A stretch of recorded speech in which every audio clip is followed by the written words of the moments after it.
Oke, sebelumnya kita berdoa dulu, minta pertolongan Tuhan kembali bahasa firman Tuhan. Bapa kami yang ada di dalam surga, kami bersyukur ya Tuhan di pagi hari ini kami berapa orang yang sudah datang lebih dahulu untuk belajar kebenaran firman-Mu ya Tuhan. Kumpul untuk memahami setiap rahasia kebenaran-Mu yang sudah tercatat dalam Alkitab supaya kami bisa menjadi orang Kristen yang punya pengetahuan yang benar. Pimpin kami semua dan hikmat dan pengertian yang sudah Tuhan berikan kepada kami masing-masing kami bisa pakai untuk mempelajari firman Tuhan. Di dalam nama Tuhan Yesus kami berdoa dan mengucap syukur. Amin. Jadi kita saya lupa bawa saya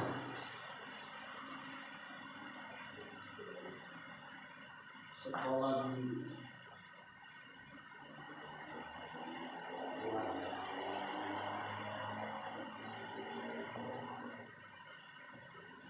dewasa ini ya kita mau pelajari kebenaran Tuhan. Sebenarnya pertemuan pertama kemarin itu sama dengan yang kita bahas kemarin di rumah. Jadi seperti itu. Dan kita memulai dengan satu topik yang sangat penting di dalam Alkitab. Dan kalau coba kita buka dulu satu bagian dalam Alkitab. Kita buka dalam kitab Efesus.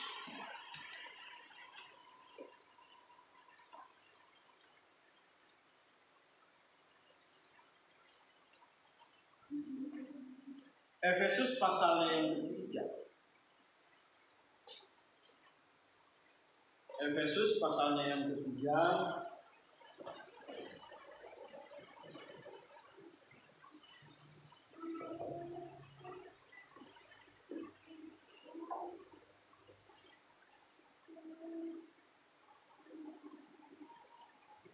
Kita baca ayat 1 sampai dengan ayatnya yang ketiga.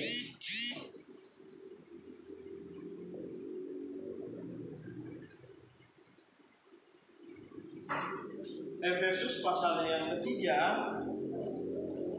Kita lihat ayat 1 sampai dengan ayatnya yang ketiga.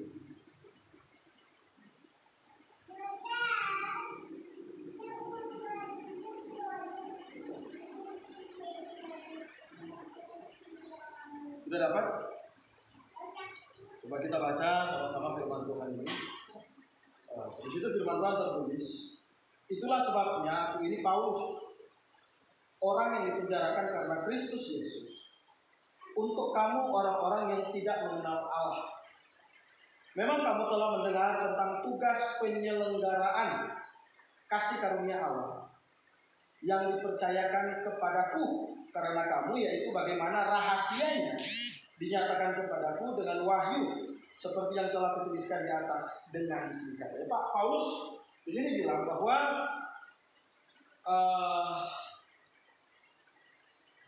katanya ada tugas penyelenggaraan kasih karunia Allah. Dan tugasnya di sini Paulus bilang dia dipercayakan tugas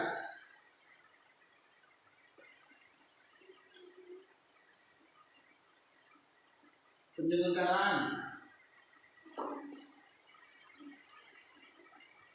kasih karunia.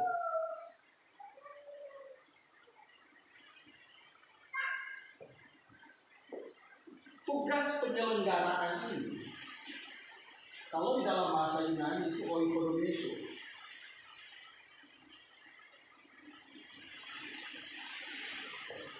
Oikodomeso. Ini akar katanya mirip dengan ekonomis dan oikos dan nomos. Kalau ekonomi kan mengatur rumah tangga, oikos itu mengatur, nomos itu hukum untuk mengatur rumah tangga. Nah, oikodomeso ini itu kalau diterjemahkan dalam bahasa Indonesia adalah tugas penyelenggaraan kasih karunia Allah. Kalau kita perhatikan dalam Alkitab King James, KJV bahasa Inggris, itu diterjemahkan sebagai dispensationalism.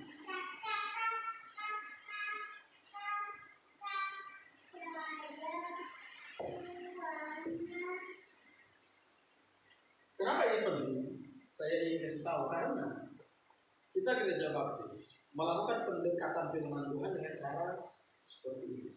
Karena kalau kita baca ayat selanjutnya, bahkan dalam ayat yang kedua, katanya tugas dengan kasih karunia Allah ini adalah misteri, misterion. Nah, pengertian misteri ini banyak hal. Misteri kan artinya sesuatu yang tersembunyi. Tetapi dalam pengertian Alkitab, dalam pengertian Rasul Paulus dalam Efesus 3 ayat 1-3 ini adalah sesuatu yang misteri tetapi disingkatkan. Ada misteri yang tidak pernah disingkatkan. Ada orang pakai pengertian misteri, ada misteri nggak pernah disingkatkan. Tetapi yang Paulus maksud di sini bahwa tugas penyelenggara kasih karunia Allah ini adalah apa? Sesuatu yang disingkatkan. Kalau kita baca lagi dalam ayat 2, memang kamu telah mendengar tentang tugas penyelenggaraan kasih karunia Allah yang dipercayakan kepadaku karena kamu, yaitu bagaimana rahasia. Nah, rahasia itu kata misterium. Rahasia katanya dinyatakan kepadaku. Jadi dulu rahasia, tapi akhirnya apa? Disingkatkan, dinyatakan.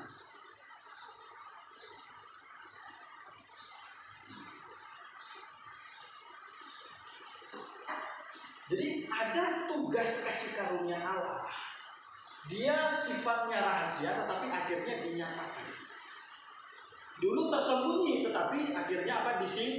Disingkatkan supaya apa ya? Supaya katanya orang bisa, apabila kamu membacanya ya Tuhan, kamu dapat mengetahui daripadanya katanya apa?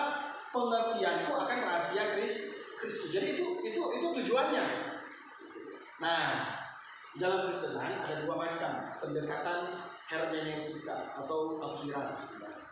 Yang pertama ada yang disebut sebagai pendekatan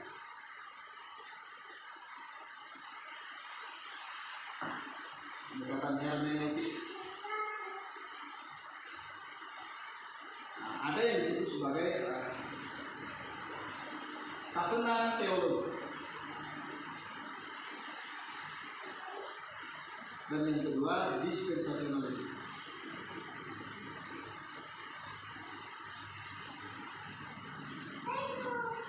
Tahunan teologi ini itu teologi mereka didasarkan dari perjanjian-perjanjian di dalam Alkitab. Pada umumnya sebenarnya nggak ada yang salah. Ketika kita lihat ada perjanjian Abraham, ada perjanjian Taman Eden, tetapi hasil dari tahunan teologi ini akhirnya nanti tidak bisa membedakan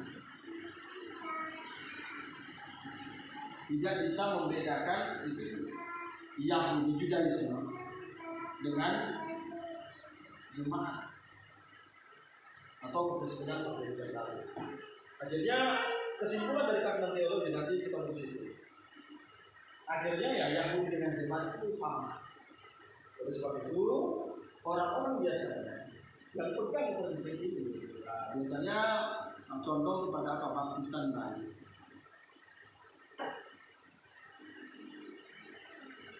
Karena menurut mereka baptisan itu korelasinya adalah apa? Sama dengan apa? Sunat dalam perjanjian lama. Nah, kalau dispensasionalisme kita akan lihat bagaimana Tuhan bekerja dalam waktu yang berbeda dengan cara yang berbeda kepada manusia, walaupun tujuannya sama. Nah itu bedanya. Sehingga kita akhirnya bisa bedakan. Oh, orang Yahudi programnya seperti ini. Jemaat perjanjian baru sampai dengan kita yang hidup sekarang, program Tuhannya seperti ini. Nah, seperti itu. Sehingga ada yang di orang Yahudi itu tidak sama dengan yang ada di jemaat, sehingga tidak sampai kepada baptisan. Bagi kita ya sunat kalau sunat, baptisan kalau baptisan, sunat tidak sama dengan baptisan. Kalau kita belajar pakai namanya dispensasionalisme. Dispensasionalisme itu apa? Tugas penyelenggaraan. Jadi dalam setiap zaman itu ada tugas penyelenggaraan kasih karunia Allah. Dan kita bisa lihat dengan kacamata yang sangat terang. Seperti ini. Ya. Ini kenapa saya mulai di sini supaya nanti kita lihat. Nanti saya mau tarik garis. Oh itu maksudnya garis itu apa? Nah, karena garis itu nanti adalah alat bantu untuk agar kita bisa membedakan zaman sekarang dengan seperti apa. Kalau Pak sudah bilang garis zaman, kira-kira bisa paham seperti ini. Ada pertanyaan tidak sebelum saya hapus? Ya, tenang. Kita tidak bisa membedakan Yahudi dengan iman. Apa termasuk pemahaman begini? Karena kita juga di rohani atau Israel rohani. Ya. Jadi dari kejadian sampai waktu kita juga harus mengalami. Ya nanti kalau orang yang pegang itu ya seperti itu jadinya. Ya, masuk ke situ ya. Iya, terus akhirnya ada praktek-praktek Judaisme yang dibawa ke dalam gereja lah dan seterusnya. Jadi karena tidak bisa bedakan itu. Nanti kita mau lihat dalam dispensasionalisme bahwa ya Judaisme dengan Kristen dua hal yang berbeda. Kalau sama, Tuhan tidak perlu bentuk gereja. Betul tidak? Kalau sama ya Tuhan nggak perlu bilang oh ini jemaat eklesia aku, nggak perlu. Ya Tuhan bilang oh ini Tuhan cuma bilang ini Judaisme zaman baru atau apa kan? Atau gerakan baru atau gimana? Atau pembaruan dari Judaisme. Tapi Tuhan nggak bilang itu. Karena di situ nanti ada kuncinya kenapa tidak? Ada jawabannya kenapa tidak? Oke, saya hapus ya.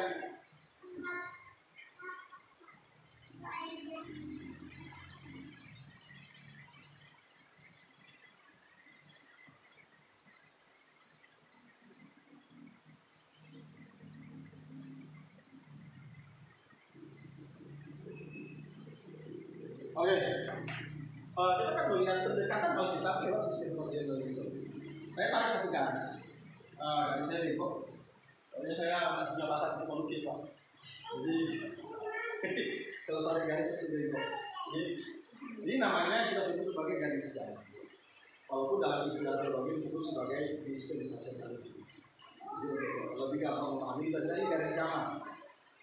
Garis zaman dari kekal hingga kekal.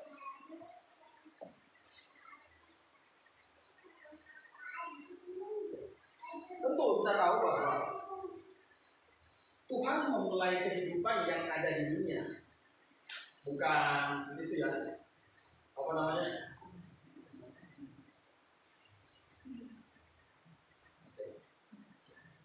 Kita tunggu sebentar Bang.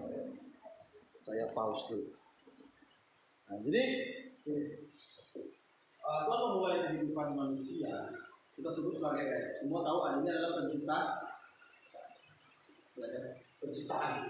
awal kehidupan di dunia. Saya tak bicara awal kehidupan di surga. Artinya kalau surga kan sudah kekal.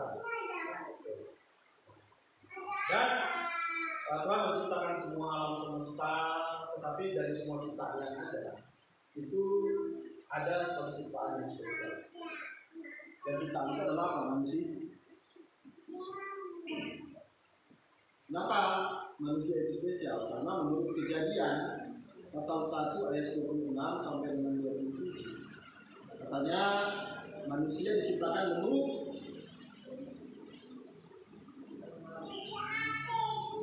apa? Gambar dan rupa.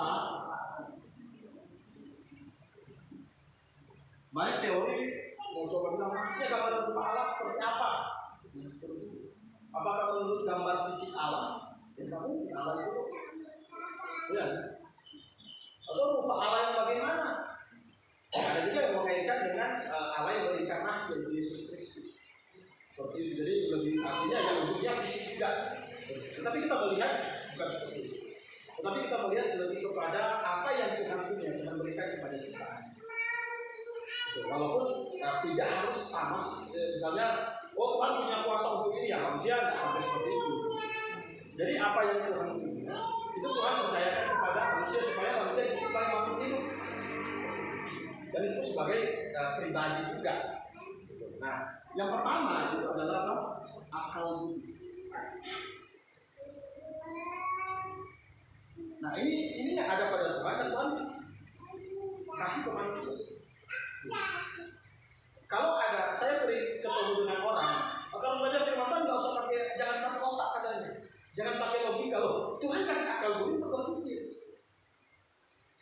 Tuhan kasih manusia akal budi untuk berpikir dan belajar, artinya ya kita mesti belajar tentang Tuhan pakai akal budi. Itu. Kalau kita nggak pakai pertimbangan akal budi, wah ini bukan ini liarnya luar biasa. Bayangin. Karena gini, kalau Kristen yang cuma berat kepada perasaan, itu kurang baik juga. Bukan berarti perasaan nggak penting untuk beriman. Perasaan penting. Ada perasaan bicara kepada saya mengasihi Tuhan. Tapi orang bisa mengasihi Tuhan itu karena dari akal budi dia belajar tentang Tuhan. Dan itu Tuhan kasih kepada manusia. Oleh sebab itu Tuhan bilang, kalau kita baca dalam kitab Matius kan, katanya seluruh isi hukum Taurat dan kitab Taurat mengajarkan apa? Kasihilah Tuhan Allahmu dengan segenap hatimu dan dengan segenap akal budimu. Jadi kalau ada orang bilang mau belajar firman Tuhan, jangan pakai logika loh, karena manusia nggak nyampe kayak gitu. Tuhan bilang ya mau belajar firman Tuhan, cari tahu Tuhan, itu kan mesti pakai otak. Kalau nggak pakai otak bahaya. Kalau cuma pakai perasaan, di saat susah kita bisa marah-marah Tuhan, itu masalahnya. Karena nggak pakai otak. Biasanya kalangan Kristen tertentu ada yang menekankan itu, pakai perasaan. Jadi itu kalau kita sebut ya, dalam dunia teologi itu namanya orang Kristen roller coaster. Orang Kristen roller coaster itu jadi ketika dia di atas, ya, itu perasaannya kan berbeda ketika dia turun ke bawah. Roller coaster kan gini gitu, jalannya seperti ini dan seterusnya. Nah, Tuhan kasih akal budi. Karena nanti berfungsi supaya manusia bisa memahami tentang Tuhan, yaitu dengan akal budi. Jadi yang pertama adalah akal budi. Yang kedua ada hati nurani. Hati nurani ini ya bicara kepada pertimbangan-pertimbangan hidup. Jadi bicara kepada pertimbangan-pertimbangan hidup. Secara alami bagi manusia yang belum percaya Tuhan dengan benar itu sudah punya akal budi.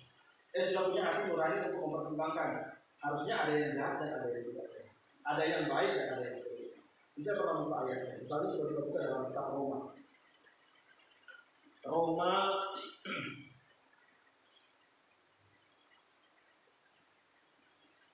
Roma pasalnya yang kedua.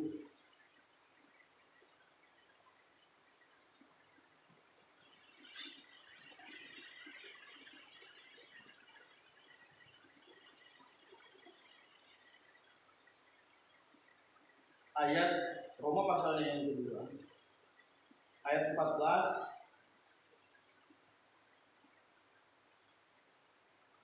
sampai dengan ayat 16. Roma pasalnya yang kedua, ayat 14 sampai dengan ayat 16. Sudah dapat semua? Saya baca. Apabila bangsa-bangsa lain yang tidak memiliki hukum Taurat oleh dorongan diri sendiri melakukan katanya apa yang dituntut hukum Taurat, maka walaupun mereka tidak memiliki hukum Taurat, mereka menjadi hukum Taurat bagi diri mereka sendiri. Nah, ayat 15. Sebab dengan itu mereka menunjukkan bahwa isi hukum Taurat ada apa?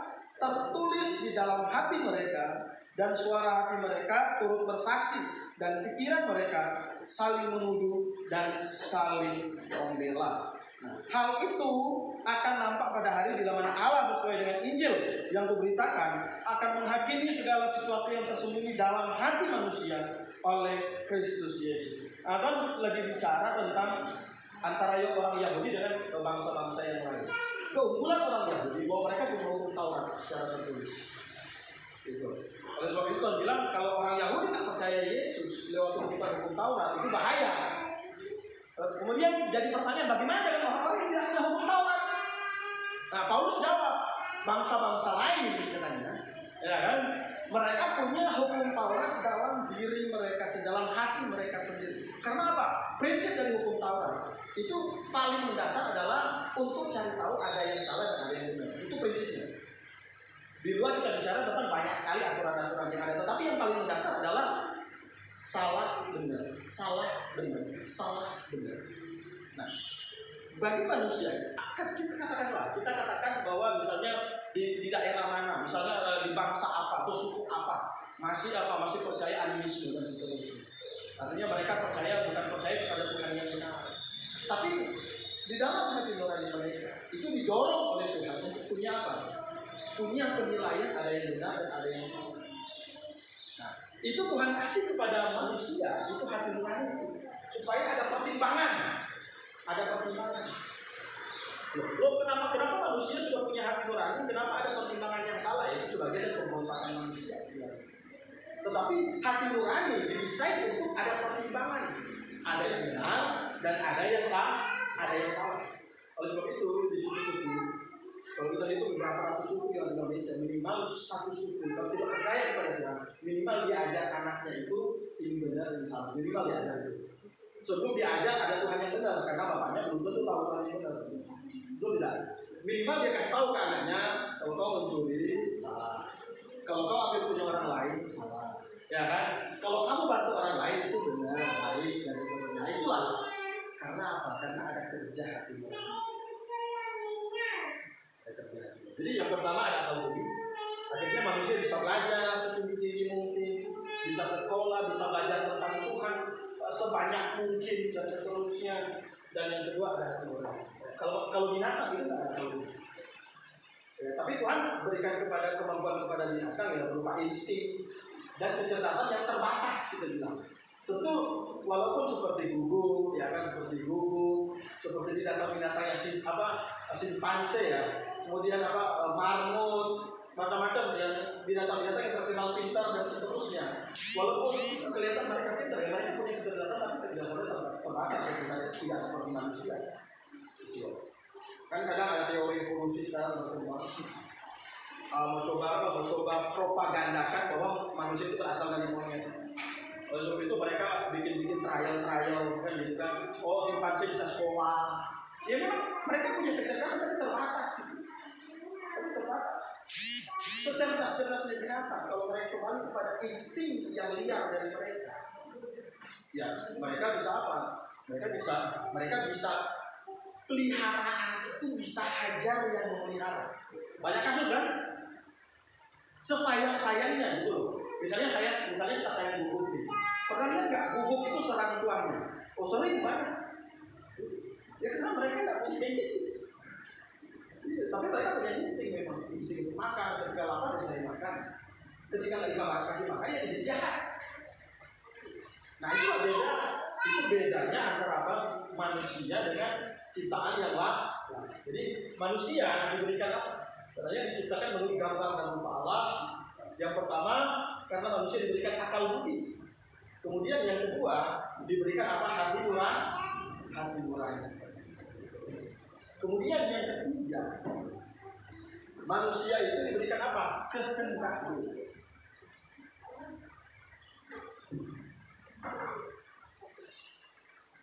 Bayangkan kalau manusia tanpa kehendak bebas, apa yang terjadi? Manusia tanpa pilihan.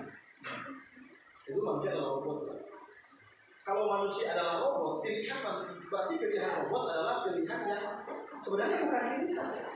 Jadi kan robot bisa memilih karena apa? Artinya kalau nggak pernah diprogram, dia tidak bisa memilih. Dan pilihan robot itu bukan pilihan dari hatinya yang senang. Itu tidak. Nggak ada robot pilih untuk misalnya dia antar makanan ke orang walaupun robot itu canggih. Itu bukanlah pilihan yang benar-benar dari hatinya. Pertama dia ada hati kok. Itu kan diprogram aja untuk kalau ada tamu datang, kamu akan makanan atau minuman. Di situ diprogram. Nah, kehendak bebas itu bicara tentang adanya pilihan yang bebas dalam kehidupan. Dalam dunia teologi, kalau kehendak bebas yang manusia bisa memilih sebebas-bebas dari banyak pilihan yang ada. Nah, itu disebut sebagai libertarian free will. Jadi artinya manusia bisa memilih dengan bebas. Karena ada juga bidang kelompok Kristen lainnya yang percaya kehendak bebas, tapi sebenarnya tidak bebas. Karena ternyata kehendak bebas itu diatur oleh Tuhan. Nah, itu bahaya. Kalau kehendak bebas manusia diatur oleh Tuhan, artinya ketika saya berbuat jahat itu Tuhan juga saya berbuat jahat. Ya kan? Kalau saya punya kehendak bebas yang murni adalah kehendak bebas, ketika saya berbuat jahat, berarti bukan Tuhan yang suruh saya berbuat jahat, tetapi saya harus bertanggung jawab atas perbuatan jahat yang saya buat. Beda kan? Jadi kehendak bebasnya dua macam. Kalau dalam teologi Kristen, determinisme. Determinisme dan libertarian. Nah, determinisme itu, nah itulah yang katanya pilihan kita itu diatur oleh Tuhan. Nah, itu biasanya orang-orang Calvinis yang percaya ini. Orang-orang Calvinis kan ajarkan bahwa segala sesuatu sudah ditetapkan oleh Tuhan, termasuk yang jahat. Artinya ketika Adam dan Hawa jatuh ke dalam dosa, itu adalah bagian dari ketetapan Tuhan. Ketika Hawa ambil buah larangan itu adalah Tuhan yang tetapkan untuk ambil buah larangan itu. Nah, itu lucu. Jadi gini, Kejadian 2 ayatnya yang 16 dan ayat 17 kalau kita baca. Coba kita baca. Kejadian pasal yang kedua ayat 16 dan ayat yang 17. Kejadian pasal yang kedua ayat 16 dan ayat yang ke-17, di situ firman Tuhan tertulis bilang apa? Lalu Tuhan Allah memberi perintah ini kepada manusia. Semua pohon dalam taman ini boleh kau makan apa? Buahnya dengan bebas. Tetapi pohon pengetahuan tentang yang baik dan yang jahat janganlah kamu makan buahnya, sebab pada hari engkau memakannya pastilah engkau akan mati. Nah, ayat ini kita menerapkan ke prinsip determinisme. Ini lucu. Tuhan larang, tapi Tuhan sengaja menetapkan. Betul nggak? Tuhan bilang nggak boleh makan buah itu ya, jangan kamu makan buah itu. Tetapi Tuhan juga yang apa? Tetapkan perempuan untuk makan buahnya itu. Nah, kalau pengertian kehendak bebas yang kita tahu, kehendak bebas artinya bisa memilih sebebas-bebasnya. Ketika Tuhan larang, tidak boleh makan buah itu ya. Kemudian saya tetap makan, ya berarti bukan Tuhan yang buat saya untuk makan buah itu. Dan ketika saya makan, Tuhan bilang kalau engkau makannya, engkau pasti akan mati. Artinya saya siap bertanggung jawab atau menghadapi konsekuensi dari apa yang saya lakukan. Jadi manusia tanpa kehendak bebas itu ya susah untuk memahami firman Tuhan. Di dalam ayat Alkitab banyak sekali ayat yang mengajarkan pilihlah pada hari ini kepada siapa engkau akan menyembah. Apakah engkau akan menyembah? Kalau kita baca dalam kitab Yosua, coba buka Yosua.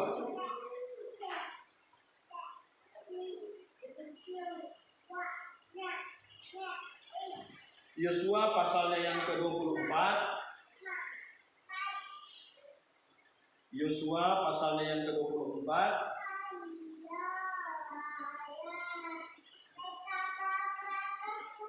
Ayat 14 dan ayat 15.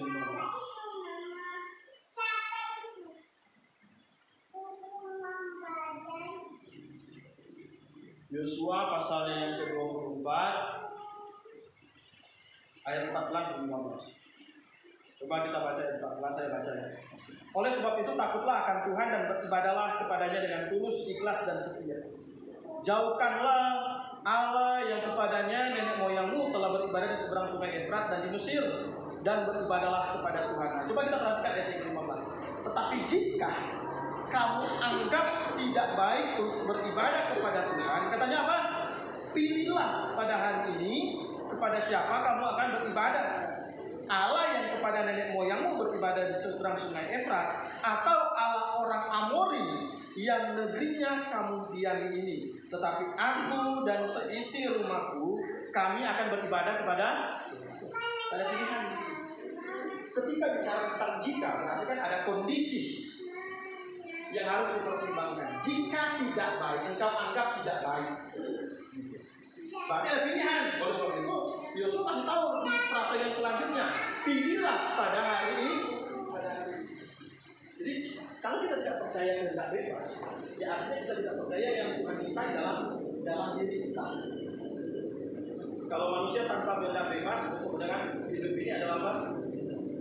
Hidup ini adalah namanya sandiwara. Jadi Tuhan pura-pura kasih perintah, atau ternyata tetap aja dibikin jatuh ke dalam dosa. Kemudian Tuhan bilang upah dosa ialah maut, yang bertobat dan percaya masuk surga. Atau ternyata yang sebagian Tuhan tetapkan untuk masuk neraka, yang sebagian Tuhan sengaja pilih untuk masuk surga tanpa pertimbangan yang lain. Jadi 3 hal ini Tuhan kasih ke manusia supaya manusia itu disebut sebagai pribadi. Allah itu pribadi, Allah pribadi. Jadi pertimbangan pribadi itu sebenarnya bukan masalah dia roh atau dia tubuh jasmani, tetapi dia punya ini atau tidak. Oleh sebab itu ketika Tuhan kasih ini kepada manusia, nah manusia disebut sebagai apa? Makhluk yang berkepribadian. Kalau binatang walaupun makhluk hidup dia tidak pribadi. Pohon dan tumbuh-tumbuhan walaupun dia makhluk hidup dia pribadi bukan? Dia bukan pribadi. Karena nggak punya ini. Kita punya ini. Dan akhirnya manusia ini Tuhan tempatkan di mana? Tuhan tempatkan di satu tempat namanya Taman Eden. Dan masa ini kita sebut sebagai masa kudus. Masa kudus karena apa? Karena di sini belum ada dosa. Tuhan menciptakan manusia pada waktu itu selain punya 3 hal ini, juga manusia diberikan apa? Yang pertama, posisi dan hati yang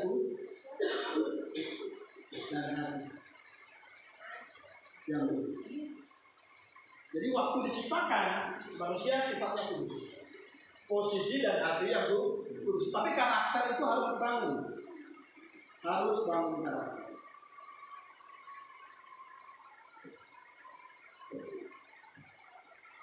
Harus bangun karakter. Dan akhirnya Tuhan mau manusia membangun karakter. Karena punya 3 ini berarti karakter itu harus dibangun. Sehingga ayat yang kita baca tadi dalam Kejadian pasalnya yang kedua, ayat 16 dan ayat yang kedua. Nah, itulah cara bagaimana Tuhan mau supaya manusia itu bangun karakter yang kudus. Katanya kata Tuhan di tengah-tengah taman ini, semua buah dalam taman ini boleh kamu makan buahnya dengan bebas. Tetapi buah pohon pengetahuan yang baik dan yang jahat yang ada di tengah-tengah taman, jangan kamu makan. Kalau kamu makan pasti akan mati. Di sinilah bagaimana manusia itu dituntut untuk membangun karakter. Bangun karakter itu bicara kepada kamu mau percaya Tuhan atau tidak. Gitu. Kalau percaya kepada Tuhan berarti nggak boleh makan buah yang di tengah-tengah taman. Kalau tidak percaya kepada Tuhan ya udah silahkan makan. Tetapi ternyata Adam dan Hawa pilih itu apa? Makan buah larangan. Sehingga akhirnya kita berkata bahwa akhirnya manusia jatuh ke dalam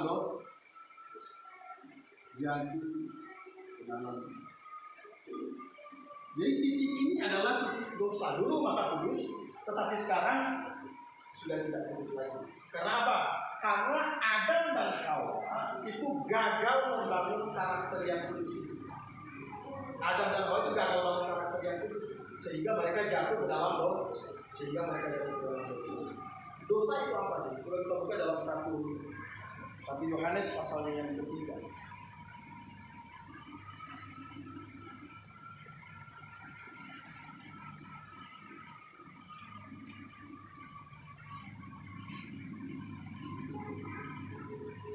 Yohanes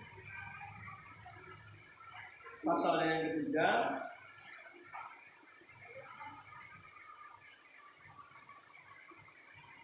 ayatnya yang keempat. 1 Yohanes pasalnya yang ketiga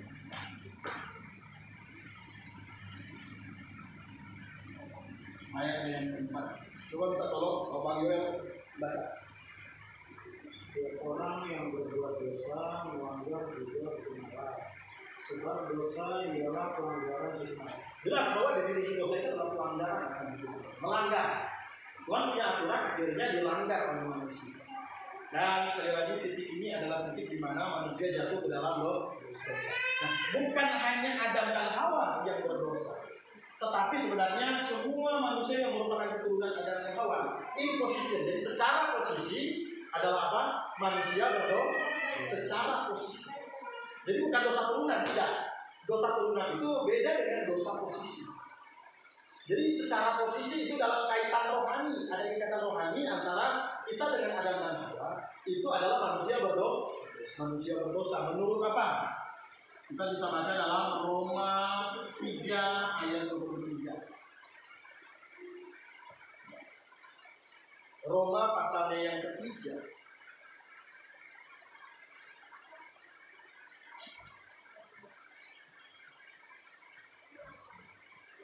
Roma pasalnya yang ketiga.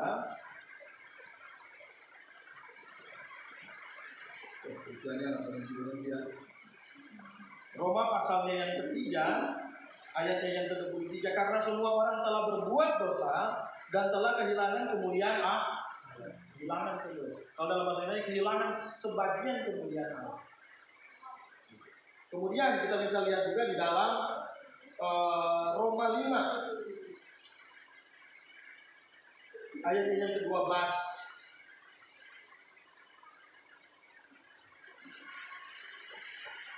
Roma pasalnya yang kelima ayat yang ke-12. Sudah dapat semua? Nah, Roma 5 ayat 12 bilang apa?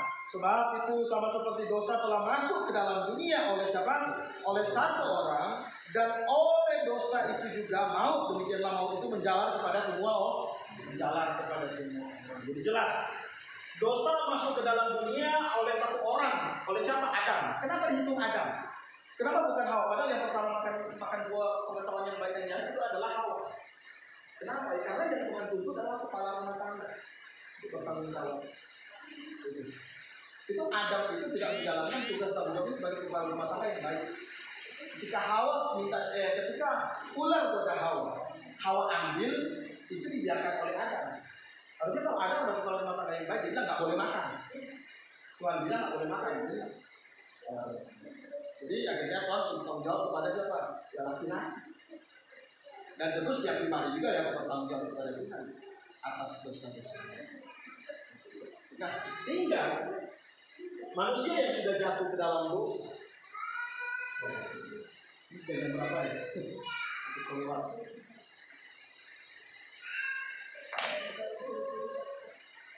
Manusia yang sudah jatuh ke dalam dosa, kenapa? Tidak bisa pergi ke surga. Kan dulu ingat bahwa waktu manusia diciptakan kudus, itu punya hati dan posisi yang kudus. Nah, ketika manusia jatuh ke dalam dosa, hati dan posisi yang kudus itu tidak ada lagi.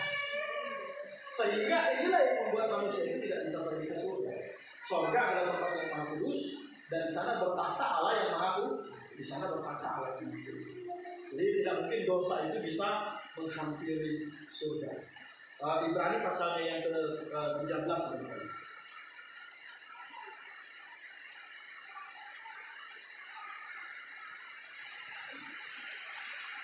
Ibrani pasal 12 sorry. Ibrani pasalnya yang ke-12 ayat yang ke-14.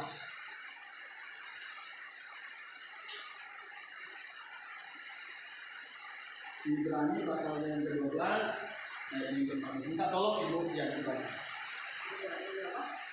12 ayat 14. Ibrani pasalnya yang ke-12 ayatnya yang ke-14. Ya.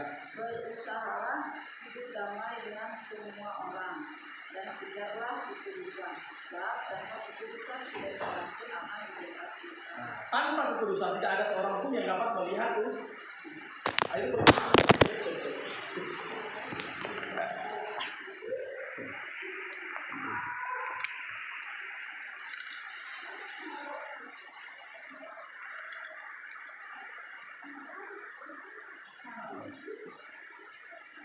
Oke. Aman. Ya. Tanpa kekudusan itu Alkitab bilang tidak ada seorang pun yang dapat melihat Allah. Itu sama dengan bilang ya tanpa kekudusan orang tidak bisa bertemu dengan Tuhan. Jadi orang harus kudus untuk bisa pergi ke surga. Bukan jasmaninya yang kudus, jasmani tidak mungkin kudus lagi. Tetapi apa posisi dan hatinya yang kudus. Karena jasmani ini tidak dibutuhkan untuk pergi ke surga. Kan kalau kita meninggalkan tubuh jasmaninya akan dikubur ke tanah. Kalau kita bilang dari debu akan kembali ke debu.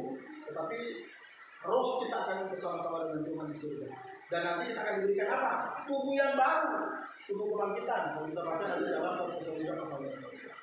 Jadi itu yang membuat manusia itu tidak bisa pergi ke surga. Karena manusia sudah berdosa. Roma 3:23 juga berkata dosa adalah apa katanya? Karena dosa telah membuat manusia kehilangan sebagian kemuliaan, sebagian kemuliaan. Kemudian artinya apa? Artinya untuk bisa pergi ke surga, untuk bisa pergi ke surga, kita mesti kudus dan dosa mesti diselesaikan. Tidak ada cara lain. Bagaimana dosa diselesaikan? Bagaimana cara menyelesaikan dosa? Oh, ada yang bilang kasih amal banyak-banyak. Ada yang bilang rajin gereja. Ada yang bilang rajin pelayanan. Apakah ini bisa menyelesaikan dosa? Tidak bisa. Tidak bisa menyelesaikan dosa. Coba kita buka satu ayat. Yesaya.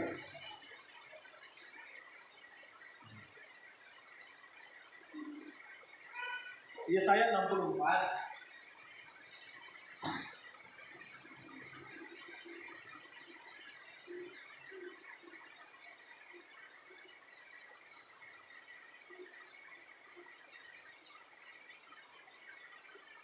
Yesaya 64 ayat 6. Yesaya pasal 64 ayatnya yang ke-6.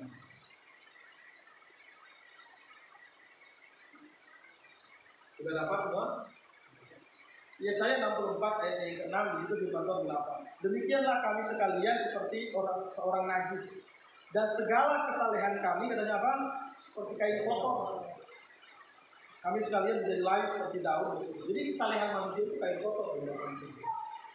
Artinya, yaitu usaha-usaha manusia itu menunjukkan kesalehan, beramal, rajin ke gereja, rajin pelayanan. Itu untuk apa? Itu untuk menonjolkan yaitu kesalehan jasmaninya. Tapi itu tidak bisa menyelesaikan dosa. Kita membantu 1.000 orang itu tidak bisa menyelesaikan dosa. Tapi kalau dosa sudah selesai, kemudian kita bantu berbuat baik kepada banyak orang, itu baik. Jadi perbuatan baik intinya tidak untuk apa menyelesaikan dosa. Coba kita buka lagi dalam Perjanjian Baru. Kitab Titus.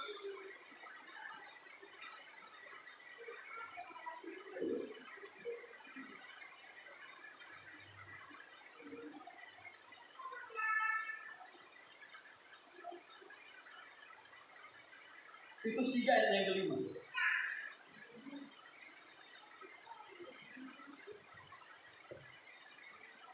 Titus pasalnya yang ke-3 ayatnya yang ke-5. Sudah dapat?